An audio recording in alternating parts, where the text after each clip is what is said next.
nome é Juliano, sou professor de Física e Matemática do Instituto C e nesse vídeo eu vou falar um pouco sobre a minha área e o ensino da matemática na educação especial, especificamente para autistas, né?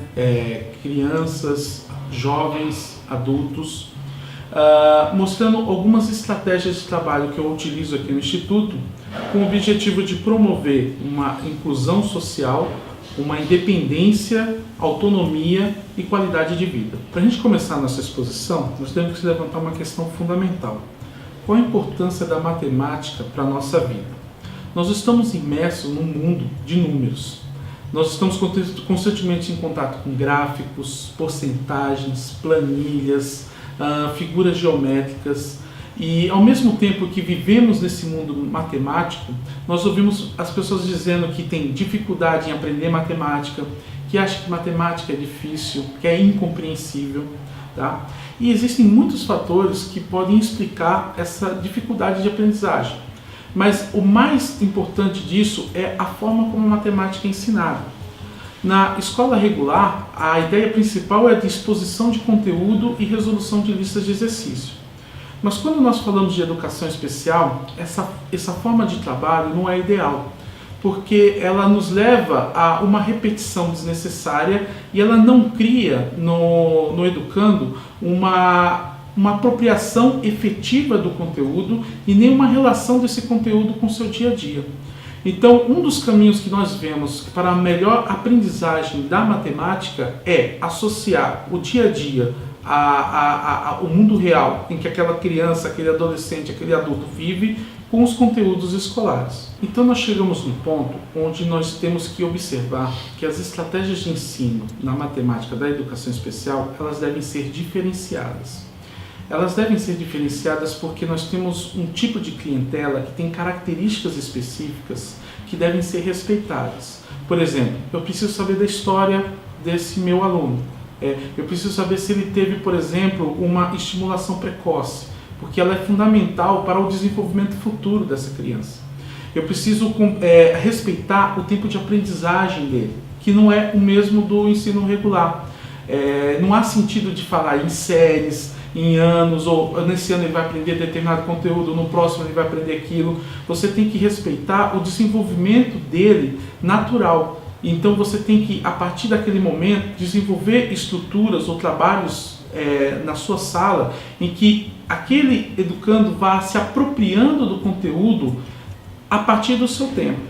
E o outro ponto muito importante é a forma cognitiva dele aprender, porque não é igual ao do ensino regular.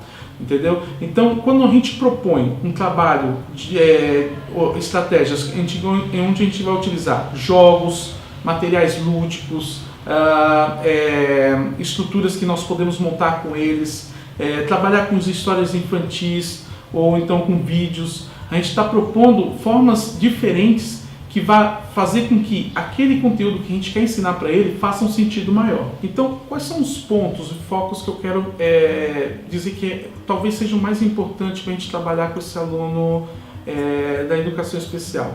Por exemplo, eu preciso que ele consiga manusear dinheiro, eu preciso que ele reconheça um número ou relacione esse número a uma quantidade, eu preciso que ele tenha uma noção espacial, né? Que ele possa reconhecer unidades de medidas no supermercado. Então, esse conteúdo é muito focado no dia a dia desse aluno, porque vai fazer mais sentido para ele estar desenvolvendo esse conteúdo em sala de aula, propondo essa autonomia na sua vida diária, do que apenas ficar repetindo atividades sem sentidos que não vão estar contribuindo em nada para o seu desenvolvimento, tanto cognitivo quanto humano. Qual é a forma de trabalho, ou seja, quais seriam as estratégias fundamentais para se trabalhar matemática com autismo? É muito importante, por exemplo, que o material que você vai usar tenha bastante cor. Os autistas, eles têm muita ligação com cores e aquilo ali é muito chamativo para ele. É muito importante também trabalhar com materiais concretos, material dourado, placas coloridas, jogos, por exemplo, jogos de tabuleiro que você pode comprar ou você pode construir com eles. Diversos tipos de jogos que a gente pode encontrar pela internet que facilitam muito, né, essa forma lúdica de trabalhar. Brinquedos, peças coloridas, o Tangram, que eu acho que é fundamental para o trabalho com eles, principalmente tangrams com cores diferentes. Instrumentos de medida como balança, fita métrica, réguas. E uma coisa que eu acho também muito legal, muito importante com o autismo, é trabalhar com o corpo. O corpo ele é fundamental para ele compreender essa questão da quantidade. Por exemplo, os autistas ou geralmente crianças da educação especial têm muita dificuldade em contar no dedo. Então é legal às vezes você pegar no dedo, pintar o dedo, brincar com o dedo, criar histórias, né, em que ele possa usar os dedos para aprender a contar e reconhecer aquela parte do corpo, né, porque muitas vezes eles não conseguem manusear parte do corpo devido à dificuldade de compreender que aquilo ali faz parte dele. E quando eu falo também de jogos corporais, tem que ir além disso, ou seja, usar o corpo em jogos numa quadra. Então você pode desenvolver, por exemplo, atividades em que essa criança tem que correr, tem que pegar, tem que se mover no espaço onde ela está, né, de forma que aquilo contribua para que ela associe, né, o trabalho do conteúdo com o próprio corpo. Bom, eu tenho aqui agora na minha mesa alguns instrumentos pedagógicos que eu uso nas minhas aulas e que são muito legais de vocês poderem trabalhar a matemática, o conteúdo da matemática utilizando eles. Eu vou mostrar primeiro aqui algumas peças coloridas, que é o material Montessori que eu trabalho bastante, que é o material dourado. Só que esses aqui são coloridos e funcionam para você, por exemplo, fazer o aluno aprender a somar. Então ele pode, por exemplo, pegar uma quantidade de 2 vermelho, 3 azul e poder juntar os dois, né, e poder fazer uma soma. O material Montessori é um material que dá para, além de você trabalhar com operações, construir histórias, fazer com que o aluno manipule o material e possa inventar coisas. Eu acho muito interessante você focar nisso aí também. Aqui eu tenho dinheiro de brinquedo, que é muito legal também, que você pode encontrar em qualquer loja de R$1,99. E esse aqui é muito interessante de você trabalhar, porque o aluno tem contato com o valor, né, com as notas. Então você pode trabalhar a questão da quantidade, do que ele tem. É legal você começar a trabalhar com notas de 2, depois notas de 10, 5. E aí você pode brincar com isso, sei lá, montar uma tenda com eles, ou fazer uma situação, problema em que eles têm que manusear o dinheiro para comprar um objeto. Então é muito legal que eles manipulem isso aqui e comecem a ter uma noção monetária. Eu tenho aqui, por exemplo, uma régua de frações. A fração é um conteúdo às vezes muito complicado para o aluno compreender, mas com uma régua de fração ele pode ter uma noção de que uma peça é parte de um inteiro. Então observe que é um jogo bem colorido, né, com várias peças coloridas em que eles podem formar a reta inteira utilizando essas peças coloridas, né. Vê que um quarto é uma parte de um inteiro aqui.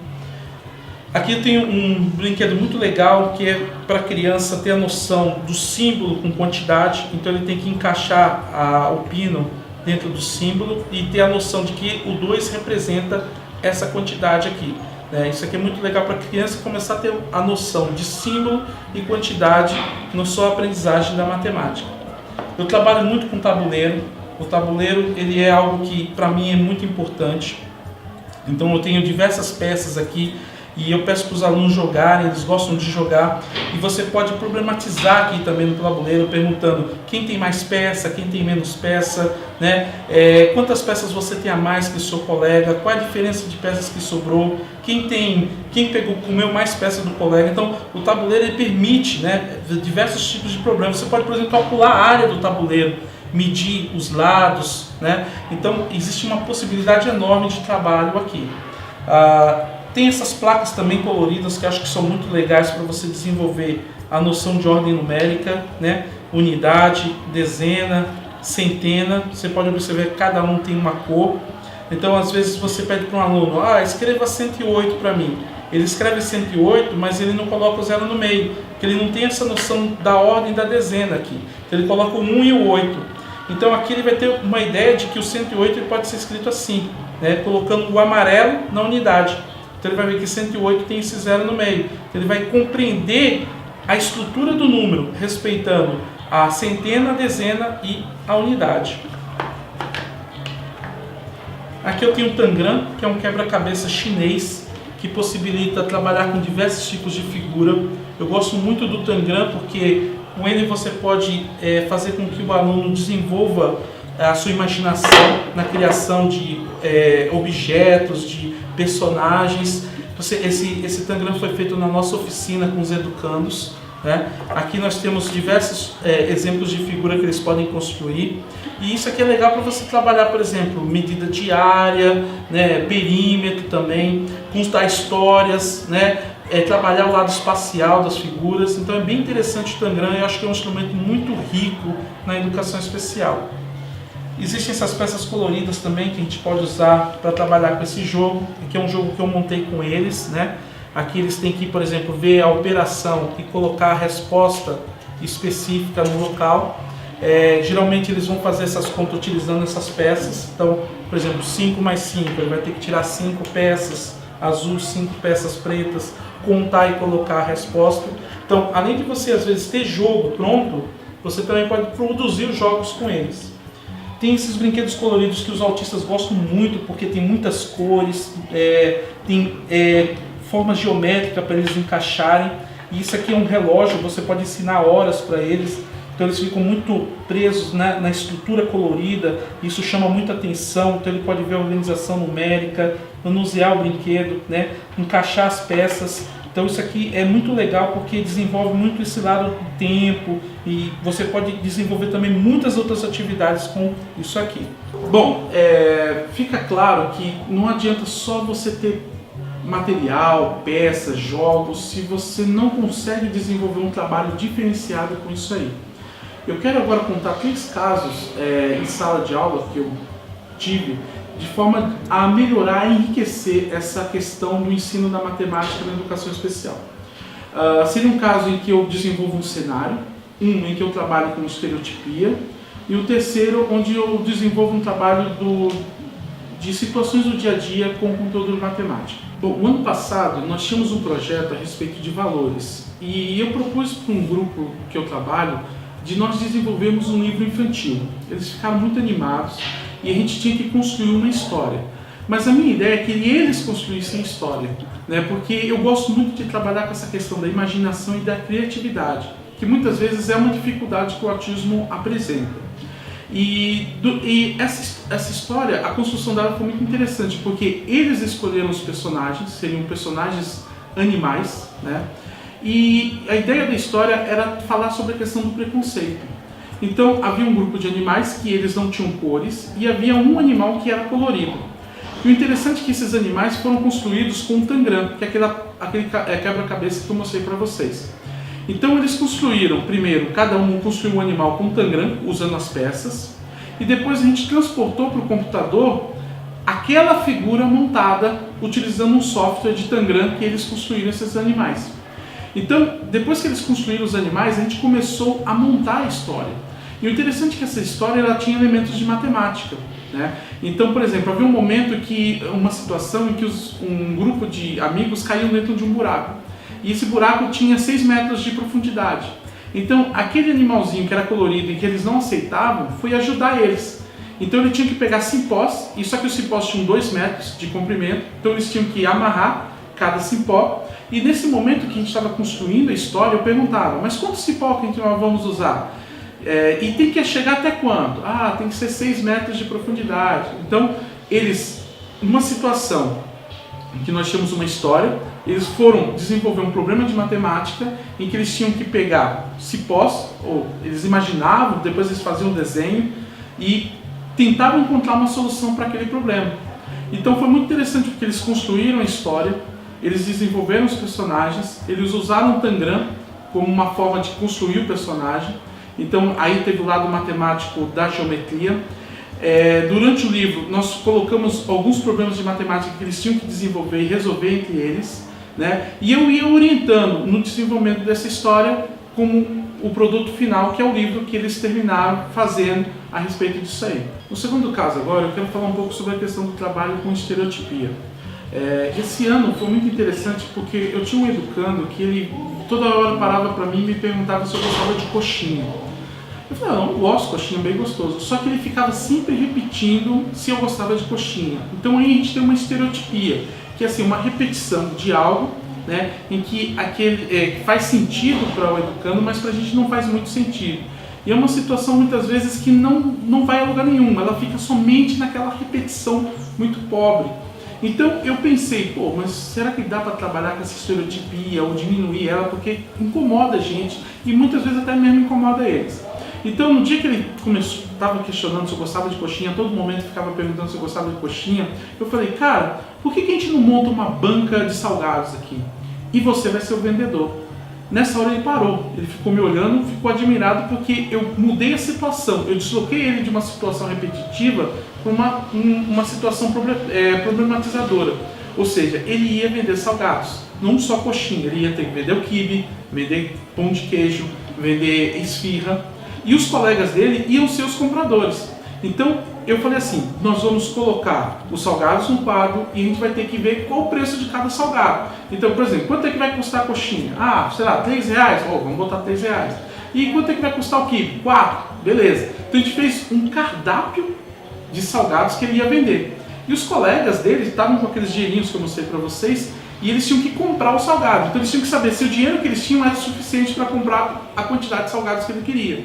Então, diante dessa situação repetitiva, a gente criou um cenário problematizador, porque ele parou de falar, repetir aquela estereotipia, nós criamos uma problematização matemática em que ele tinha que saber vender um salgado e os colegas tinham que contar o dinheiro para saber se era possível comprar um salgado. E tinha que ver ainda se tinha troco. Então a gente começou a resolver problemas de matemática ali, como soma, saber a quantidade correta para poder comprar o salgado, subtração, porque ele tinha que saber quanto de troco ele ia receber, né? E depois a gente até extrapolou para saber o quanto de frango que a gente tinha que comprar para fazer a coxinha, quanto de massa, de gramas eu precisava para poder moldar a coxinha, ou quantas gramas de carne para fazer um quibe. Então, diante de uma situação repetitiva, nós tornamos ela mais rica, desenvolvendo um conteúdo de matemática em cima daquela estereotipia que não levava a lugar nenhum. Um outro projeto que a gente trabalhou, esse aí foi com adultos, é interessante relatar que alguns educandos do Instituto C, eles fazem um supletivo. Então, muitas vezes, eles têm um trabalho de supletivo em que eles têm um ensino matemático, de matemática regular, mas, juntamente com o supletivo, a gente faz alguns projetos para enriquecer esse conteúdo, porque senão ele fica muito sem sentido. Interessante que tinha um grupo de adultos que eu trabalho com eles, em que um dia eles estavam um gozando do outro por conta do peso. Ah, você está muito gordo, ela também. E eu fiquei olhando aquela situação e falei, olha, mas você já percebeu que você também está meio gordinho, E eu também estou gordinho, acho que todos nós estamos gordinhos. Será que isso não é um problema? Eles começaram a parar para pensar assim, Aí eu falei para eles, e quanto será que a gente está pesando? Eu comecei a questionar eles, Aí eu trouxe uma balança de casa, a gente começou a subir na balança, a medir nosso peso, comecei a montar uma tabela da massa de cada um, e aí eu questionei para eles, vocês já perceberam que tem gente mais alta, que tem mais peso, mas não aparenta estar gordo, ou os mais baixinhos? Vocês já ouviram falar de uma coisa chamada de índice de massa corporal?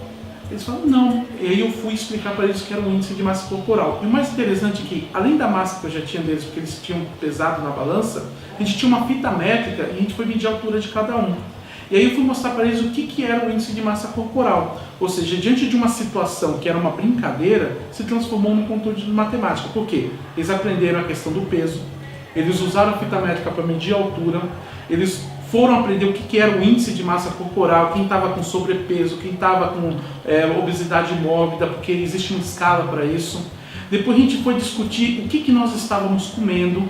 Aí a gente foi pesquisar na internet a respeito de uma tabela calórica, para saber que cada alimento tem um nível de caloria, e que os alimentos gordurosos têm muita caloria, os alimentos mais saudáveis menos calorias. E interessante porque em cima dessa tabela eu propus para eles montarem um prato, Claro que um montou um prato com bacon, ovo, sei lá, tinha muita coisa gordurosa. Eu mostrei, olha, você viu que você botou muita coisa gordurosa, vamos calcular as calorias agora desse prato que você montou? Daí a gente foi pegar na tabela lá o bacon, o ovo que ele colocou, a quantidade de feijão.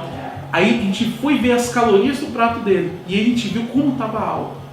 Então a gente começa a criar uma questão de conscientização a partir da matemática, que para esses adultos autistas é muito importante, para eles começarem a ter uma noção a respeito do dia a dia deles e como a matemática contribui para isso. Então, a gente depois fomos ler reportagens a respeito da obesidade no Brasil, né? Eu me incluí também, porque eu também estou um pouco com sobrepeso, então eu me incluí dentro dessa pesquisa, conversei com eles a respeito disso.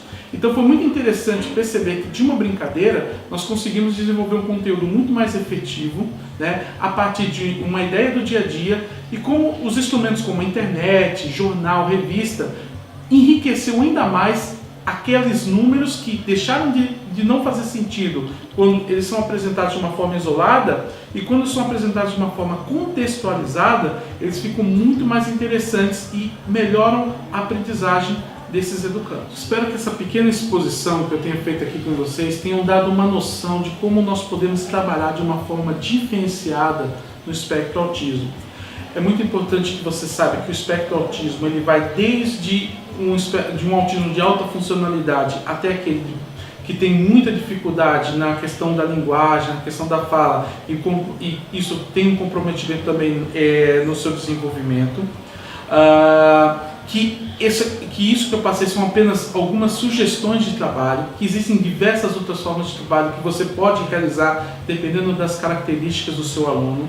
Mas eu espero que tenha contribuído para uma melhor noção de que a gente pode fazer diferente, e isso pode ter um significado muito mais interessante nesse trabalho, né, desenvolvido na educação especial. Essa série de vídeos faz parte de uma proposta do Instituto C, né, de um ciclo de palestras que nós estamos desenvolvendo. Qualquer dúvida, vocês podem estar fazendo comentários no link do Facebook do Instituto C, e no site também vai estar disponível o vídeo para que vocês possam estar visualizando e assistindo. Muito obrigado por essa oportunidade e até mais.